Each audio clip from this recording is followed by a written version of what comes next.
जब दो शख्स आपस में लड़ता है तो तीसरा इसका फायदा उठा जाता है। ये बात बोचहा विधानसभा उपचुनाव में लगभग सटीक बैठ रहा है, क्योंकि जिस तरीके से आरजेडी और वीआईपी ने एक दूसरे के किले में सेंधमारी की है, इसका असर वहां पर दिख सकता है और बीजेपी को इसका फायदा मिल सकता है।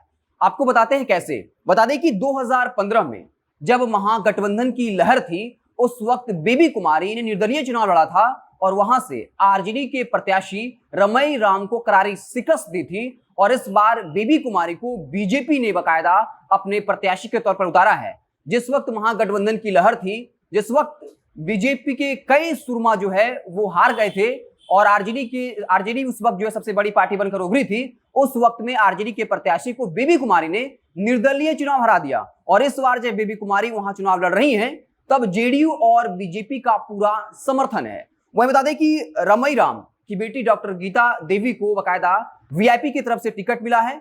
रमई राम बोचहा विधानसभा में 1980 से 2015 तक लगभग 8 बार विधायक रह चुके हैं। ये अलग बात है कि 2015 में बेबी कुमार से चुनाव हारे और 2020 में मुसाफिर पासवान से जो है चुनाव हार गए थे और एक बार फिर से वीआईपी ने उनको टिकट दिया। तो साफ तौर पे रमई राम जो है वो कहीं ना कहीं आरजेडी को ही नुकसान करेंगे। वहीं दूसरी तरफ अमर पासवान को आरजेडी ने टिकट दिया है, तो कहीं ना कहीं ये लड़ाई जो है आमने सामने की नहीं रही है, त्रिकोणीय हो गया है। लेकिन इसका फायदा बीजेपी को मिल सकता है, क्योंकि बेबी कुमारी जिन्होंने निर्दलीय चुनाव लड़ते हुए उस वक्त जब महागठबंधन की लहर थी उस वक्त हरा दिया था, इस वक्त तो जेडीयू और बीजेपी का पूरा समर्थन है। लेकिन यह भी याद रखा जाना चाहिए कि आरजेडी जिस राजनीतिक समीकरण के जातीय समीकरण के तहत अपनी जीत का दावा कर रही है कि वहां मुस्लिम यादव सबसे ज्यादा संख्या में है, उसके बाद भूमिहार है, लेकिन 2020 के विधानसभा चुनाव के परिणाम पर भी थोड़ा दिमाग लगा लेना चाहिए। बता दें कि वहां से रमई राम जो है वो 2020 में आरजेडी की तरफ चुनाव लड़े थे और एनडीए से मुसाफिर पासवान चुनाव लड़े थे। उसके बाद भी